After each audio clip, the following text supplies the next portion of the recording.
ఈరోజు మకర రాశి వారికి భార్యాభర్తల మధ్య సరైన కమ్యూనికేషన్ లేకపోవడం వల్ల, ఒక్కరి మాట ఒకరు పూర్తిగా వినకపోవడం వల్ల, చిన్న విషయాన్ని పెద్దది చేసుకోవడం వల్ల గొడవలు మొదలవుతాయి. జాగ్రత్తగా ఉండాలి. మితిమీరినటువంటి జంక్ ఫుడ్లు అంటే నూనెలో వేయించిన పదార్థాలు, పంచదార, ఉప్పు, కారాలు ఇవన్నీ ఎక్కువగా తీసుకోవడం వల్ల అనారోగ్య సమస్యలు కనపడుతున్నాయి. జాగ్రత్తగా ఉండండి.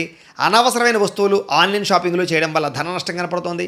మానసిక ఆందోళన, ప్రతి చిన్న విషయానికి కంగారు పడిపోవడం, చిరాకు, కోపం, సహనాన్ని కోల్పోవడం, కుటుంబ సభ్యుల మీద, ఉద్యోగస్తుల మీద అనవసరంగా కోప్పడడం, ముఖ్యంగా చేసే పని పట్ల ఏకాగ్రత లేకపోవడం, ఏ పని మీద దృష్టి పెట్టలేకపోవడం, నిర్ణయాలు తీసుకునే విషయంలో తడబాటు పడడం, జ్ఞాపక శక్తి తగ్గడం కనపడుతుంది. చాలా జాగ్రత్తగా ఉండాలి.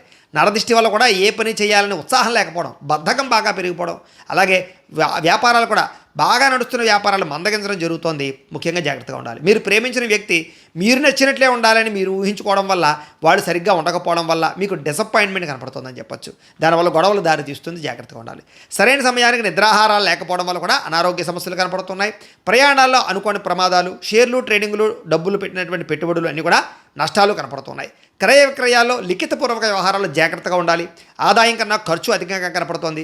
అనవసరమైన వస్తువులు కొనుగోలు చేయడం వల్ల అప్పులు చేయవలసిన పరిస్థితి కనపడుతోంది. జాగ్రత్తగా ఉండాలి.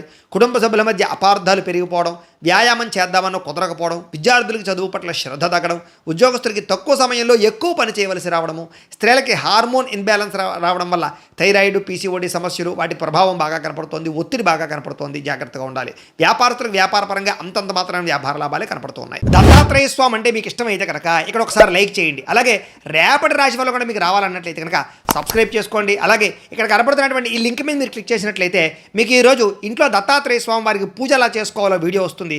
ఆ వీడియోని ఎదుర్కొంటే పెట్టుకుని మీ ఇంట్లో ఈరోజు దత్తాత్రేయ స్వామి వారికి పూజ చేసుకోవడం వల్ల ఈరోజు మీకు శుభప్రదంగా ఉంటుందని తెలియజేస్తూ లైక్ చేయడం మాత్రం మర్చిపోకండి. స్వస్తి.